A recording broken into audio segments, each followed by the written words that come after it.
Hi friends, എല്ലാവർക്കും let's learn civil engineering class റൂമിൻ്റെ പുതിയൊരു വീഡിയോയിലേക്ക് സ്വാഗതം. വരാനിരിക്കുന്ന കേരള വാട്ടർ അതോറിറ്റിയുടെ എക്സാമിന് വേണ്ടിയിട്ടുള്ള മെക്കാനിക്കൽ എഞ്ചിനീയറിംഗിൽ നിന്നുള്ള ഭാഗങ്ങളും അതുമായിട്ട് റിലേറ്റ് ചെയ്തിട്ടുള്ള ക്വസ്റ്റ്യൻസുമാണ് നമ്മൾ ഈ വീഡിയോയുടെ സീരീസിലൂടെ ഡിസ്കസ് ചെയ്യുന്നത്. ഇന്നത്തെ വീഡിയോയിൽ നമ്മൾ ഡിസ്കസ് ചെയ്യുന്നത് ക്യാം ആൻഡ് ഫോളോവറുമായിട്ട് റിലേറ്റ് ചെയ്തിട്ടുള്ള ക്വസ്റ്റ്യൻസും അതിൻ്റെ ആൻസറിൻ്റെ ഡിസ്കഷനുമാണ്. കഴിഞ്ഞ വീഡിയോയിൽ നമ്മൾ ക്യാം ആൻഡ് ഫോളോവറിനെ കുറിച്ചാണ് ഡിസ്കസ് ചെയ്തിരുന്നത്. അതുമായിട്ട് റിലേറ്റ് ചെയ്തിട്ടുള്ള ക്വസ്റ്റ്യൻസ് ആണ് നമ്മുടെ ഈ വീഡിയോയിൽ പറയുന്നത്. അപ്പോൾ നമ്മൾ ക്വസ്റ്റ്യനിലോട്ട് കടക്കുന്നതിന് മുമ്പ് എല്ലാവരും ഈ ചാനൽ സബ്സ്ക്രൈബ് ചെയ്യുക. ഇതുപോലത്തെ വീഡിയോസിന് നോട്ടിഫിക്കേഷൻ ലഭിക്കാൻ വേണ്ടിയിട്ട് ബെൽ ബട്ടൺ ക്ലിക്ക് ചെയ്യുക. നമ്മുടെ പുതിയ വീഡിയോസ് ലഭിക്കാൻ വേണ്ടിയിട്ട് നമ്മുടെ ചാനലിൽ ജോയിൻ ചെയ്യാം. അപ്പോൾ നമുക്ക് ഒന്നാമത്തെ ക്വസ്റ്റ്യൻ ഏതാണെന്ന് നോക്കാം. The stationary period of the follower during a part of cam rotation. ഒരു ക്യാം റൊട്ടേറ്റ് ചെയ്യുന്ന സമയത്ത് ആ ക്യാമിൽ എന്തുണ്ടാവും, ഒരു സർട്ടൺ റീജിയൺ എത്തുമ്പോഴത്തേക്കും നമ്മുടെ ഫോളോവർ സ്റ്റേഷനറി ആയിട്ടാണ് നിൽക്കുന്നുണ്ടാവുക. അതായത് ഫോളോവറിന് മൂവ്മെൻ്റ് ഇല്ലാതെ നിൽക്കുന്ന ഒരു പോർഷൻ ഉണ്ടാവും. ആ ഭാഗത്തിന് പറയുന്ന പേരെന്താണ്, അല്ലെങ്കിൽ ആ പീരീഡിന് പറയുന്ന പേരെന്താണ് എന്നുള്ളതാണ് ചോദ്യം. ഇതിൻ്റെ ആൻസർ എന്താണ്? ഡ്വെൽ എന്നുള്ളതാണ്. നമുക്കറിയാം, ഒരു ക്യാമിൻ്റെ റൊട്ടേഷനിൽ 3 ടൈപ്പുള്ള ഫോളോവർ മോഷനാണ് ഉണ്ടാവുന്നത്. The first one is called as a rise. Rise എന്ന് പറഞ്ഞാൽ എന്താണ്? ഫോളോവർ ക്യാമിൻ്റെ സെൻറ്ററിൽ നിന്ന് പുറത്തേക്ക് പോകുന്ന ഡയറക്ഷനിൽ ഉണ്ടാവുന്ന ആ ഒരു മോഷനെയാണ് നമ്മൾ റൈസ് എന്ന് പറയുന്നത്. അതായത് ക്യാമിൻ്റെ സെൻറ്ററിൽ നിന്ന് ഫോളോവർ പുറത്തേക്ക് ഔട്ട്വേർഡായിട്ട് മൂവ് ചെയ്യുന്നതിനെയാണ് നമ്മൾ റൈസ് എന്ന് പറയുന്നത്. ഇവിടെ നിങ്ങൾക്ക് കാണാം, ഈ റെഡ് കളറിൽ, ഈ ഓറഞ്ച് കളറിൽ കൊടുത്തിട്ടുള്ള ഈ ഒരു പോർഷനാണ് റൈസ് എന്നുള്ളത്. ഇവിടെ ക്യാമറ റൊട്ടേറ്റ് ചെയ്ത് ഈ ഒരു പോയിന്റിൽ എത്തുമ്പോഴേക്കും ഈ ഒരു പോയിന്റ് മുതൽ ഈ ഒരു പോയിന്റ് വരെ എന്താണ്, ഫോളോവർ ക്യാമിൻ്റെ ആക്സിസിൽ നിന്ന് പുറത്തോട്ടാണ് എന്ത് ചെയ്യുന്നത്, മൂവ് ചെയ്യുന്നുണ്ടാവുക.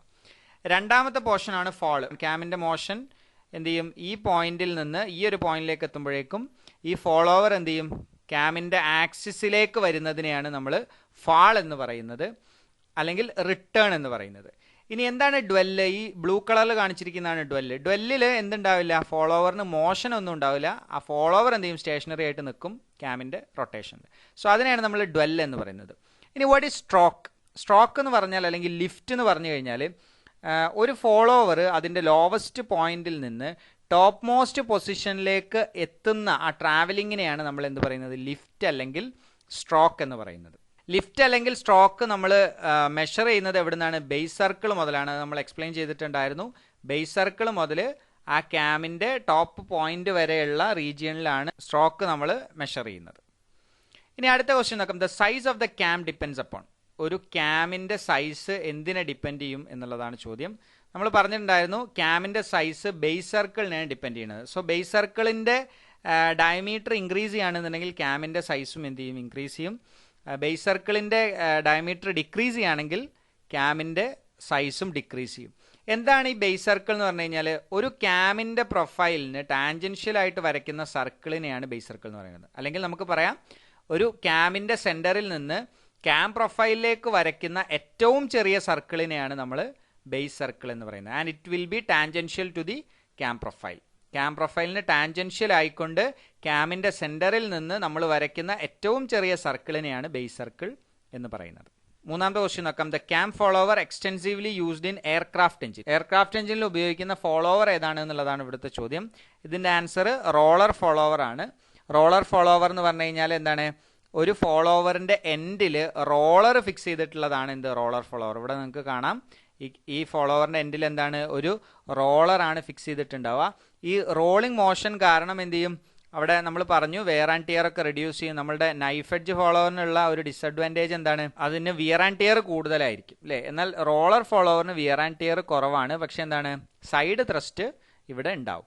ഒരു സ്റ്റേഷനറി ആയിട്ടുള്ള ഗ്യാസ് ആൻഡ് ഓയിൽ എൻജിൻസിനോ അതല്ലെങ്കിൽ എയർക്രാഫ്റ്റിൻ്റെ എൻജിനുകൾക്കൊക്കെ നമ്മൾ ഉപയോഗിക്കുന്നത് ഒരു റോളർ ഫോളോവറാണ്. ഇനി ഇതേപോലെ തന്നെ സ്ഫെറിക്കൽ ഫേസ്ഡ് ഫോളോവർ ഉണ്ട്. സ്ഫെറിക്കൽ ഫേസ്ഡ് എന്ന് പറഞ്ഞാൽ ഒരു ഫ്ലാറ്റ് ഫേസിൻ്റെ എൻഡിലായിക്കൊണ്ട് ഒരു സ്ഫിയർ, ഒരു ചെറിയൊരു സ്ഫെറിക്കൽ റീജിയൻ സ്ഫെറിക്കലി ഫേസ്ഡ് ആയിക്കൊണ്ടുള്ള ഒരു ഫോളോവറിനെയാണ് നമ്മൾ സ്ഫെറിക്കൽ ഫേസ്ഡ് ഫോളോവർ എന്ന് പറയാം. ഈ സ്ഫെറിക്കൽ ഫേസ്ഡ് ഫോളോവേഴ്സ് ആണ് നമ്മൾ കോമൺ ആയിട്ട് ഉപയോഗിക്കുന്ന ഓട്ടോമൊബൈൽ എൻജിൻസിൽ ഉപയോഗിക്കുന്നത്. എന്താണ് ഈ സ്ഫെറിക്കൽ ഫേസ്ഡ് ഫോളോവറിൻ്റെ പ്രത്യേകത? ഒരു ഫ്ലാറ്റ് എൻഡ് ഫോളോവറിൻ്റെ എൻഡിലായിട്ട് ഒരു സ്ഫെറിക്കൽ ഷേപ്പ് കൊടുത്തിട്ടുണ്ടാവും. എന്തിനു വേണ്ടിയിട്ട്? In order to minimize the surface stress. Surface stress കുറയ്ക്കാൻ വേണ്ടിയിട്ടാണ് സ്ഫെറിക്കൽ ഫേസ്ഡ് ഫോളോവർ നമ്മൾ ഫോം ചെയ്തിട്ടുള്ളത്. ഇത് കൂടുതലായിട്ട് ഉപയോഗിക്കുന്ന എവിടെയാണ്? ഓട്ടോമൊബൈൽ എൻജിൻസിലാണ്. അപ്പോൾ എയർക്രാഫ്റ്റ് എൻജിനിൽ ഉപയോഗിക്കുന്ന ഫോളോവർ ഏതാണെന്ന് വെച്ചാൽ റോളർ ഫോളോവർ ആണ്. ഓട്ടോമൊബൈൽ എൻജിൻസിൽ ഉപയോഗിക്കുന്നത് ഒരു സ്ഫെറിക്കൽ ഫേസ്ഡ് ഫോളോവർ ആണ്.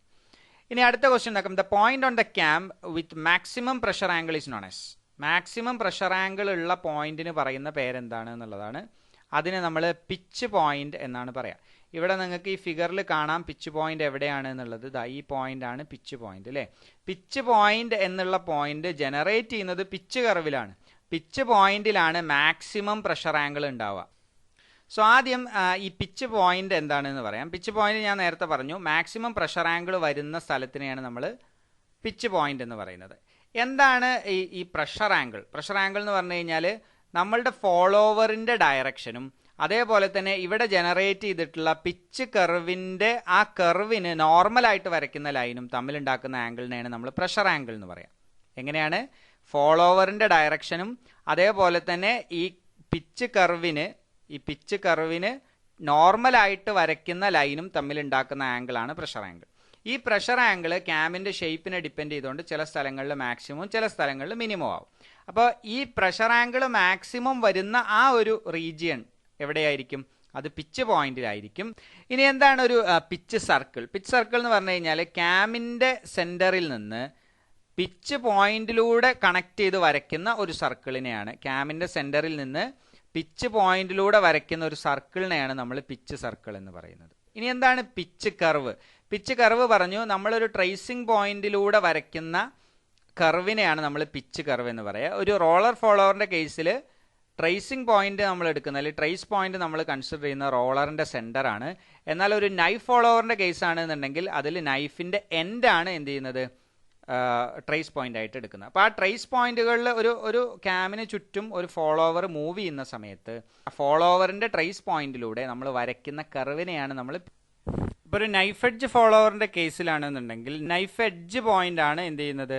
നമ്മൾ ട്രേസ് പോയിന്റ് ആയിട്ട് കൺസിഡർ ചെയ്യുന്നത്. അതുകൊണ്ട് തന്നെ അതിൻ്റെ ആ ട്രേസ് പോയിന്റിലൂടെ നമ്മൾ കർവ് വരയ്ക്കുകയാണെങ്കിൽ അത് ക്യാം പ്രൊഫൈലിന് സെയിം ആയിരിക്കും. എന്നാൽ ഒരു റോളർ ഫോളോവറിൻ്റെ കേസാണെന്നുണ്ടെങ്കിൽ അതിൻ്റെ റോളറിൻ്റെ സെൻറ്ററിലൂടെയാണ് എന്ത് ചെയ്യുന്നത്? ട്രേസ് പോയിന്റ് കൺസിഡർ ചെയ്യുന്നത്. സോ അതിലൂടെ വരയ്ക്കുന്ന കർവ് എന്ന് പറയുന്നത് എപ്പോഴും ക്യാം പ്രൊഫൈലിന് റോളറിൻ്റെ റേഡിയസ് മാറി നിൽക്കുന്ന രൂപത്തിലായിരിക്കും പിച്ച് കർവ് ഉണ്ടാവും. അപ്പോൾ ഇവിടെ ഈ ഫിഗറിൽ നിങ്ങൾക്ക് കാണുന്ന ഈ പിച്ച് കർവ് എന്ന് പറയുന്നത് ഇവിടെ റോളർ ഉപയോഗിച്ചുകൊണ്ടാണ് അത് എന്ത് ചെയ്യുന്നത്? ക്യാം പ്രൊഫൈലിൽ നിന്ന് റോളറിൻ്റെ റേഡിയസ് മാറിയിട്ടാണ് ആ കർവ് നിൽക്കുന്നത്. ഓക്കെ, അപ്പോൾ ആ കർവിൽ ഉണ്ടാവുന്ന ഒരു പോയിന്റ് ആണ് ആക്ച്വലി പിച്ച് പോയിന്റ് എന്നുള്ളത്.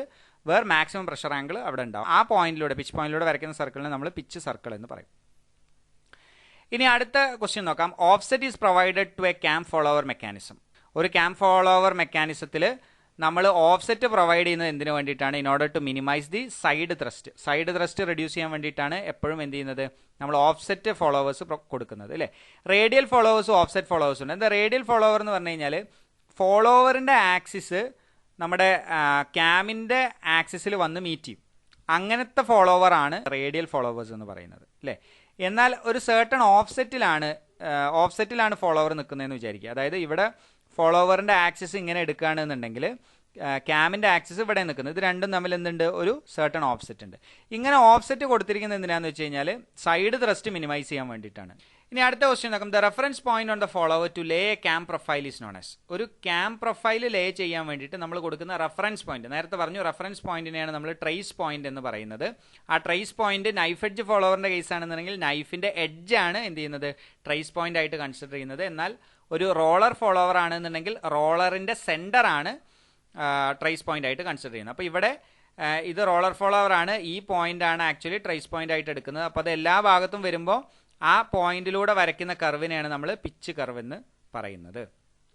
ഇനി നൈഫ് എഡ്ജ് ഫോളോവർ ആണെങ്കിലോ, നൈഫ് എഡ്ജ് ഫോളോവറിൻ്റെ നൈഫിൻ്റെ എഡ്ജാണ് എന്ത് ചെയ്യുന്നത്? ട്രേസ് പോയിന്റ് ആയിട്ട് കൺസിഡർ ചെയ്യുന്നത്. അതായത് ഇവിടെയാണ്. അതിലൂടെ വരയ്ക്കുന്ന കർവ് ഏതായിരിക്കും? അത് പിച്ച് കർവാണ്. പക്ഷെ ഒരു നൈഫ് എഡ്ജ് ഫോളോവറിൻ്റെ കേസിൽ പിച്ച് കർവും അതേപോലെ തന്നെ ക്യാം പ്രൊഫൈലും ഒരേ കർവായിരിക്കും. ഇനി അടുത്ത ക്വസ്റ്റ്യൻ നോക്കാം. The locus of the trace point if the follower is moved around the cam is known as. ക്യാമിന് ചുറ്റും ഫോളോവർ മൂവ് ചെയ്യുകയാണെന്നുണ്ടെങ്കിൽ ആ ട്രേസ് പോയിന്റിൻ്റെ ലോക്കസിനെയാണ് നമ്മൾ എന്ത് പറയുക? പിച്ച് കർവ് എന്ന് പറയുക. നമ്മൾ ഇപ്പോൾ തൊട്ട് മുമ്പ് ഡിസ്കസ് ചെയ്തതാണ്.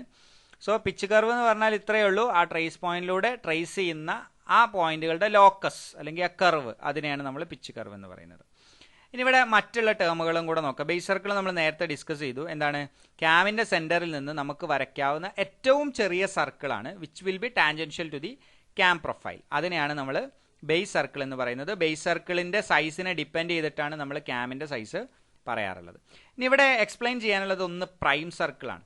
എന്താണ് പ്രൈം സർക്കിൾ എന്ന് പറഞ്ഞു കഴിഞ്ഞാൽ? നമ്മളുടെ പിച്ച് കർവിന് ടാൻജൻഷ്യലായിട്ട് വരയ്ക്കുന്ന സർക്കിളിനെയാണ്, ഏറ്റവും ചെറിയ സർക്കിളിനെയാണ് നമ്മൾ പ്രൈം സർക്കിൾ എന്ന് പറയുന്നത്.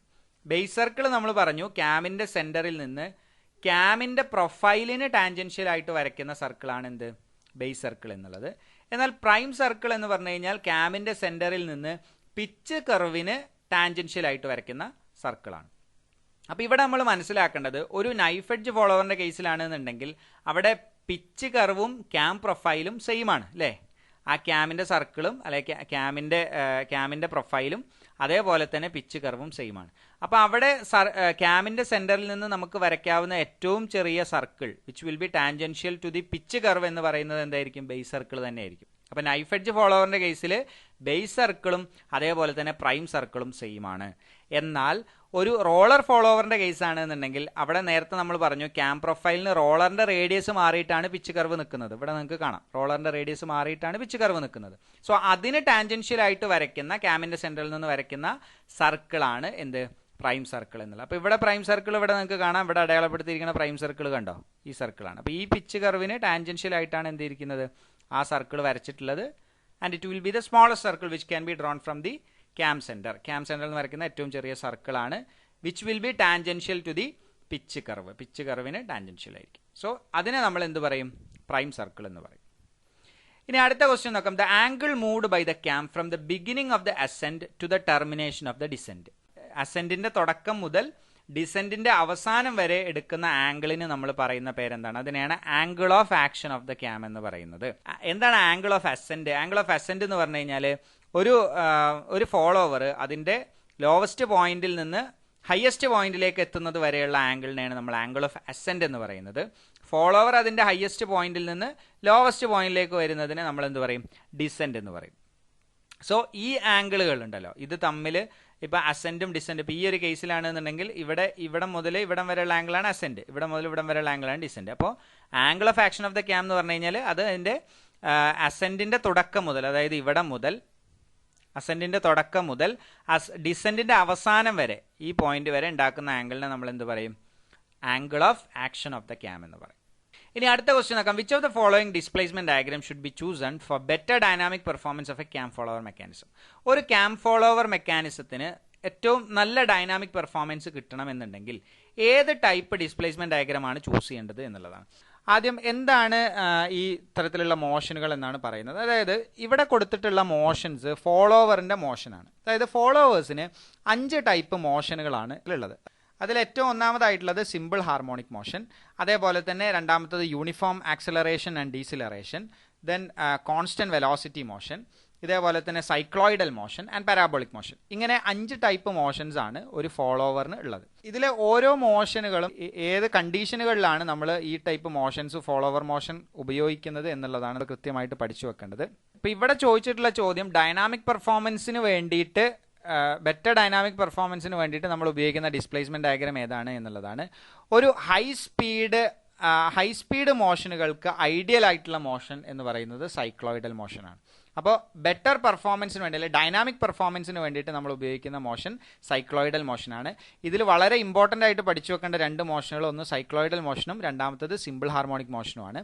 സൈക്ലോയിഡൽ മോഷനാണ് ഹൈ പെർഫോമൻസിന് വേണ്ടിയിട്ട് അല്ലെങ്കിൽ ഹൈ സ്പീഡ് ഫോളോവർ മോഷൻ ആവശ്യമായി വരുന്ന സ്ഥലങ്ങളിൽ നമ്മൾ ഉപയോഗിക്കുന്ന ഐഡിയൽ മോഷൻ എന്ന് പറയുന്നത്. ഓക്കെ, ഇനി സിമ്പിൾ ഹാർമോണിക് മോഷൻ ആണെന്നുണ്ടെങ്കിൽ ലോ ആൻഡ് മോഡറേറ്റ് ക്യാം സ്പീഡുകൾക്ക് വേണ്ടിയിട്ടാണ് എന്ത് ചെയ്യുന്നത്, നമ്മൾ സിമ്പിൾ ഹാർമോണിക് മോഷൻ ഉപയോഗിക്കുക. അവിടെ ഈ സിമ്പിൾ ഹാർമോണിക് മോഷൻ്റെ മറ്റൊരു പ്രത്യേകത എന്താണെന്ന് വെച്ച് കഴിഞ്ഞാൽ അവിടെ അബ്രപ്റ്റ് ആയിട്ടുള്ള ചേഞ്ചുകൾ, പെട്ടെന്നുള്ള ചേഞ്ചുകൾ എന്ത് ചെയ്യുന്നുണ്ട്, മോഷനിൽ റൈസും ഫാളൊക്കെ സംഭവിക്കുന്നത് കൊണ്ട് അവിടെ വൈബ്രേഷനും ജെർക്കും അതേപോലെ തന്നെ നോയ്സും ഉണ്ടാവാനുള്ള സാധ്യത കൂടുതലാണ് സിമ്പിൾ ഹാർമോണിക് മോഷനിൽ. അപ്പോൾ ഒരു ലോ അല്ലെങ്കിൽ മോഡറേറ്റ് സ്പീഡ് ക്യാം സ്പീഡുകൾക്ക് വേണ്ടി മാത്രമേ എന്ത് ചെയ്യുള്ളൂ, സിമ്പിൾ ഹാർമോണിക് മോഷൻ ഉപയോഗിക്കുള്ളൂ. വളരെ ഹൈ സ്പീഡ് ആയിട്ടുള്ള പെർഫോമൻസുകൾ ആവശ്യം വരുന്ന ഫോളോവർ മോഷനുകളിൽ നമ്മൾ സൈക്ലോയിഡൽ മോഷനാണ് ഉപയോഗിക്കുന്നത്. ഇനി അടുത്ത ക്വസ്റ്റ്യൻ നോക്കാം. Which motion of the follower is best for high speed cam. ഇപ്പോൾ നമ്മൾ നേരത്തെ പറഞ്ഞ അതേ ക്വസ്റ്റ്യനാണ്. ഡൈനാമിക് ആയിട്ടുള്ള പെർഫോമൻസ് വരുന്നതിൽ നമ്മൾ ഉപയോഗിക്കുന്നത് സൈക്ലോയിഡൽ മോഷനാണ്. ഇവിടെ മറ്റ് മോഷനുകളെ കുറിച്ചും കൂടെ നമുക്ക് പറയാം. നമുക്കറിയാം യൂണിഫോം ആക്സലറേഷൻ ആൻഡ് ഡീസിലറേഷൻ എന്ന് പറയുന്നതിൽ ഫോളോവറിന് മോഡറേറ്റ് സ്പീഡ് വരുന്ന സ്ഥലങ്ങളിലാണ് യൂണിഫോം ആക്സലറേഷൻ ആൻഡ് ഡീസിലറേഷൻ നമ്മൾ ഉപയോഗിക്കുന്നത്, അല്ലെങ്കിൽ റിട്ടാർഡേഷൻ നമ്മൾ ഉപയോഗിക്കുന്നത്. ലോ ആൻഡ് മോഡറേറ്റിന് ഒരുപോലെ ഉപയോഗിക്കാൻ കഴിയുന്നത് ഏതാണ്? Simple harmonic മോഷനാണ്. ഓക്കെ, ഇനി എന്താണ് ഒരു കോൺസ്റ്റന്റ് വെലോസിറ്റി മോഷൻ എന്ന് പറഞ്ഞു കഴിഞ്ഞാൽ?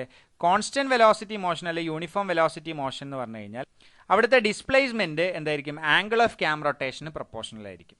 ഫോളോവറിന്റെ ഡിസ്പ്ലേസ്മെന്റ് ആംഗിൾ ഓഫ് ക്യാം റൊട്ടേഷന് പ്രൊപ്പോർഷണൽ ആവുന്ന കേസുകളാണ് യൂണിഫോം വെലോസിറ്റി മോഷൻ എന്ന് പറയുന്നത്. ഇതേപോലെ തന്നെ പാരാബോളിക് മോഷൻ എന്ന് പറഞ്ഞു കഴിഞ്ഞാൽ അവിടെ ഉണ്ടാവുന്ന displacement will be proportional to the square of angle of cam rotation. Angle of cam റൊട്ടേഷന്റെ സ്ക്വയറിന് പ്രൊപ്പോർഷണൽ ആണ് എന്ത്? പാരാബോളിക് മോഷനിൽ ഉണ്ടാവുന്ന ഡിസ്പ്ലേസ്മെന്റ്. സോ ഇങ്ങനെ 5 ടൈപ്പ് മോഷനുകളാണ് നമുക്കുള്ളത്. അതിൽ വളരെ ഇമ്പോർട്ടൻ്റ് ആയിട്ടുള്ളത് സൈക്ലോയിഡൽ മോഷനും സിമ്പിൾ ഹാർമോണിക് മോഷനുമാണ്. ഹൈ പെർഫോമൻസിന് വേണ്ടിയിട്ട് ഹൈ സ്പീഡ് കണ്ടീഷനുകളിലൊക്കെ നമ്മൾ ഉപയോഗിക്കുന്നത് സൈക്ലോയിഡൽ മോഷനാണ്. മോഡറേറ്റ് കണ്ടീഷനുകളിൽ നമ്മൾ ഉപയോഗിക്കുന്നത് യൂണിഫോം ആക്സിലറേഷൻ ആൻഡ് ഡീസിലറേഷൻ ആണ്, ഡീസിലറേഷൻ ഫോളോവർ മോഷനാണ്. ഇതേപോലെ തന്നെ ലോ അല്ലെങ്കിൽ മോഡറേറ്റ് ആയിട്ടുള്ള സ്പീഡുകൾക്ക് വേണ്ടി നമ്മൾ ഉപയോഗിക്കുന്നത് സിമ്പിൾ ഹാർമോണിക് മോഷനാണ്. അപ്പോൾ ഈ ഭാഗം എല്ലാവർക്കും മനസ്സിലായിട്ടുണ്ടാവുമെന്ന് വിചാരിക്കുന്നു. Thank you for watching the video.